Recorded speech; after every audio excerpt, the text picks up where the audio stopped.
আগামী 21শে জানুয়ারি মা বোন থেকে শুরু করে বাপ ভাইরা চলুন গণতন্ত্র প্রতিষ্ঠার লক্ষ্যে কোনো এদের তৈরি এজেন্ডা নয়, জনগণের এজেন্ডাতে আমরা এগিয়ে যাই। কলকাতার রাজপথে আগামী 21শে জানুয়ারি চলুন কলকাতার রাজপথে গণতন্ত্রকে প্রতিষ্ঠা করতে, আমাদের অধিকার আমাদের বুঝে নিতে কাঁধে কাঁধ মিলিয়ে পায়ে পা মিলিয়ে চলুন। আগামী 21শে জানুয়ারি বেলা 11টায় কলকাতা রাজপথে আপনাদের সাথে দেখা হবে। এবং এই যে বিজেপি তৃণমূলের যে বাইনারি চেষ্টা করছে, এটাকে আমরা ভাঙবো। এটাকে ভেঙে মানুষের জনগণের জনপ্রতিনিধি আমরা পার্লামেন্টের মধ্যে পাঠাবো। পার্লামেন্টে যখন কৃষকদের বিপক্ষে বিল পাস হচ্ছে তখন এদেরকে খুঁজে পাওয়া যাচ্ছে না। পার্লামেন্টে যখন সিএএনএ বিল পাস হচ্ছে এদেরকে খুঁজে পাওয়া যাচ্ছে না।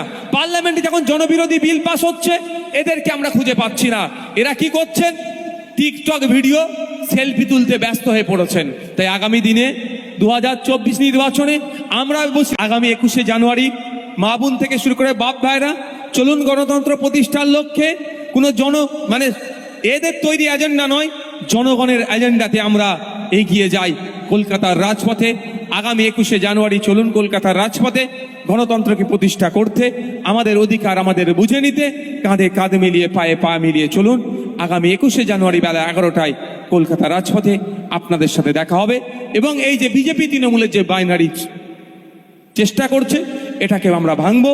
এটাকে ভেঙে মানুষের জনগণের জনপ্রতিনিধি আমরা পার্লামেন্টের মধ্যে পাঠাবো। পার্লামেন্টে যখন কৃষকদের বিপক্ষে বিল পাস হচ্ছে তখন এদেরকে খুঁজে পাওয়া যাচ্ছে না।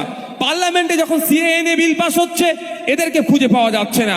পার্লামেন্টে যখন জনবিরোধী বিল পাস হচ্ছে এদেরকে আমরা খুঁজে পাচ্ছি না। এরা কি করছেন? টিকটক ভিডিও সেলফি তুলতে ব্যস্ত হয়ে পড়েছেন। তাই আগামী দিনে 2024 নির্বাচন